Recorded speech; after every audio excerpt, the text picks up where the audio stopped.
Well, major developments are in tonight in a murder investigation we've been following closely for you. Thanks for watching tonight. I'm Karen Lee. And I'm Michael Spencer. Last week, 20-year-old Alexa Bartell was killed when a rock smashed through a window. She was driving on Indiana Street, close to the Jefferson and Boulder County lines. Today, 3 high school seniors all arrested in connection with Bartell's death. Detectives say that they threw those rocks through car windshields, resulting in Bartell's death and 2 more people being hurt. We're staying on top of this developing story with team coverage tonight. Alan Janae goes in depth on how police tracked down those teens. We start, though, with Karen Morfitt live in Jefferson County. And Karen, you spoke to people who knew one of those teens and said problems started long before last week. And Michael, tonight all 3 of those teen suspects are behind bars here at the Jefferson County Jail. Some of the folks that we spoke with earlier today say they've had previous run-ins with at least one of these suspects. Others say their children go to school with them and that this week they were in class and had reportedly appeared to be acting as if nothing had happened.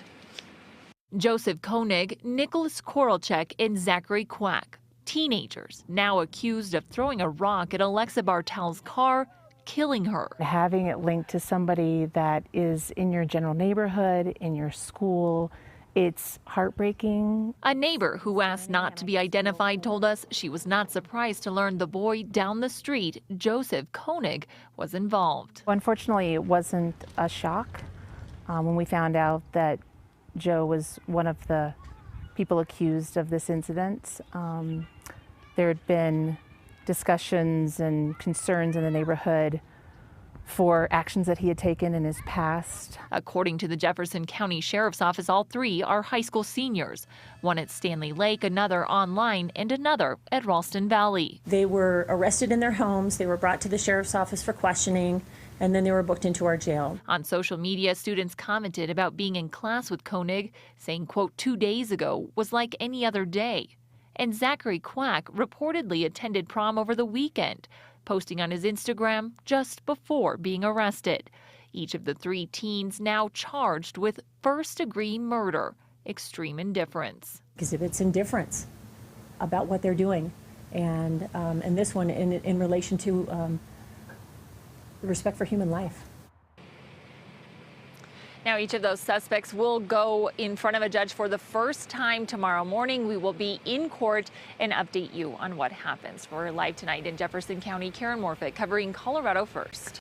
What's going on? So, unfortunately, you guys heard the news in the broadcast that we have a young lady who is no longer among the living because 3 teenagers decided to take her off the census by throwing rocks over a bridge overpass and onto the highway, and that young lady was struck and removed from the census. Okay, here's the deal.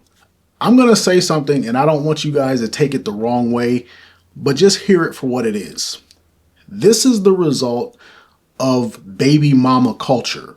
This is the result of hookup culture. This is the result of empowering women. Now, you guys, I want you to understand, I'm not being anti-woman when I say this. What I'm saying is, in a third world society, that society has to be protected from existential threats.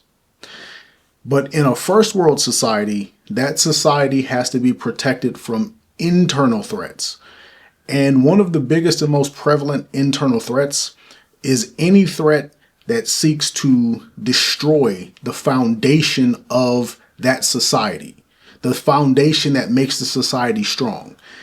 And in a first world society, the thing that makes the society strong is the family unit. And in America, we have been attacking and destroying the family unit for many, many decades. And we've done it by, unfortunately, empowering women. Now, I'm not saying women shouldn't have freedom. I'm not saying they shouldn't have rights. But I'm saying by empowering them, we have attacked the family and sold it as some sort of bad bill of goods. What I mean is, think about what was said in that broadcast.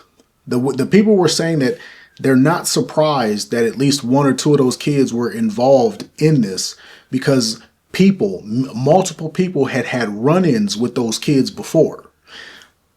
In a strong society, where you have nuclear families, you have a man in the house, you have a woman in the house, and you have kids being raised, there's going to be discipline because men are creatures of order and discipline, not chaos. So what's going to happen is you're going to have a stiff and rigid society that operates one way. You're going to have a very defined culture. Even if there's a household where there's only a mom and her kids, like there's no dad present, let's say he was a deadbeat and he ran off.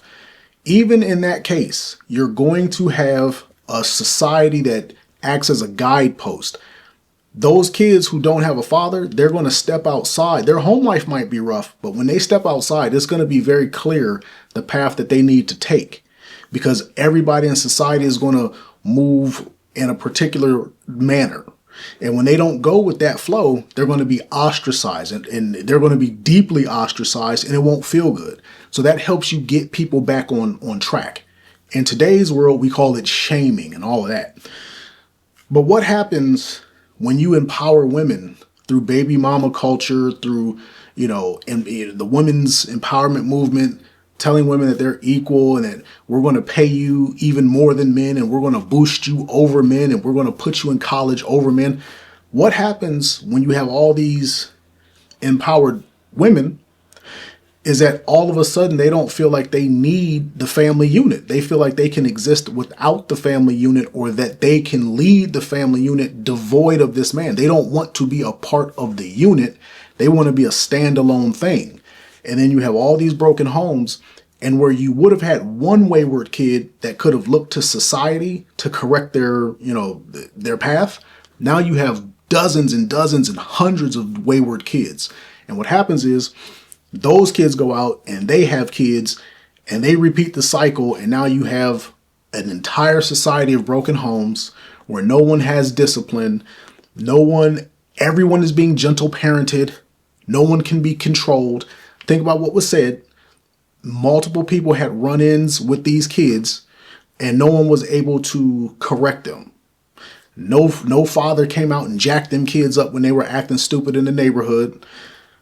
Nobody else's kids jumped on these kids. It doesn't seem like these kids were the type to get bullied, right? Nobody else's kids jumped on these kids when they were doing stupid stuff in the neighborhood. Nobody was able to corral these kids to the point where this was the crescendo. This was the crown jewel of their, debaucherous behavior. That's even what the person who was being interviewed said. This had been going on. They had established themselves with a pattern of misconduct. So that means these kids were growing up in a society where nobody could control them. Mom couldn't control them. If dad was there, he couldn't control them. The principal couldn't control them. Nobody in the neighborhood can control them.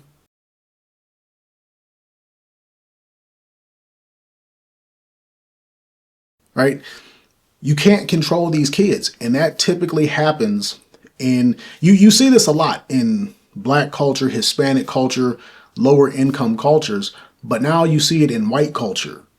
You're seeing it in white culture because now they don't have the fathers in the home and these kids are growing up with there's no control structure. There's nobody to tell them no, stop, and don't. Nobody can put hands on these kids. You'll get the cops called on you, even if there's a father in the home. What do our empowered women say? We want gentle parenting. So you have women who are looking at other people's homes. You'll have single women or single mothers looking at nuclear families and saying, well, the father in that house needs to gentle parent. He doesn't need to put his belt to this kid's backside. He doesn't need to be rough with these kids. But then you have a kid who deletes someone else and they're indifferent. This person is being charged. These people are being charged with first-degree deletion with extreme indifference. That comes because you didn't have a father to teach you good morals. You didn't have a father to teach you anything. No one was ever able to teach you anything. No one was ever able to reel you back in. And this happens when we allow women to just choose their own mates, delete whatever babies they want, have whatever babies they want, no fault divorce, right? They can have the kid and then they can, as Coach Greg Adams would call it, praying mantis the husband. They have a kid and they divorce the husband 2 years later, get him up out of the picture. Now they're a single mom and they got the government to rely on them, right? I'm not trying to be anti-woman, no way, no how, right? What I'm simply saying is, if you guys want a strong and safe society, you have to take the steps to have it. And one of the biggest destructive forces in our society is empowering women and then allowing them to have their way, which unfortunately it's very destructive. It's all about what the woman wants. It's not about what the family needs. It's not about what's going to sustain society. It's all about what makes the woman feel good. And women are unfortunately slaves to their emotion. And this is what it results in. It results in kids who can't be controlled, and they end up deleting someone else's kid. The woman even said, I'm not surprised that a kid in my own neighborhood, that particular kid was involved in this, because we all knew what this kid was. Well, if you all knew what he was, why couldn't you control him? Why didn't you go talk to that kid's parents and say, hey, you need to get this little devil on a leash? Because we can't shame people anymore. We can't get in women's face and tell them that they're bad parents, that you're a bad mom. There's no husband that we can say, hey, send your husband outside. We need to talk to him about what his son just did, right? You got a single mom. Back in my day, even if a woman didn't have a husband, if her son messed up, that somebody would knock on the door. Hey, send your son outside. My son want to talk to your son. And then them kids would settle what that other kid did in the parking lot or in the front yard. Like, he had to be dealt with as a man. But you can't do that anymore. Now that's assault and battery and all this and all that. So I'm not going to beat this into the ground. It's really not that deep. This is the culmination of us making bad decisions as a society, and it's coming back to haunt us because now the kids are turning rotten and they're deleting people with extreme indifference because we can't tell the mothers no, stop, and don't. We can't tell the kids no, stop, and don't. And unfortunately, it's all about one half of the population getting what they want. Society be damned. I don't know. Bad days we living in. Let me know what you guys think in the comments, and I'll get back at you on the next one. Peace.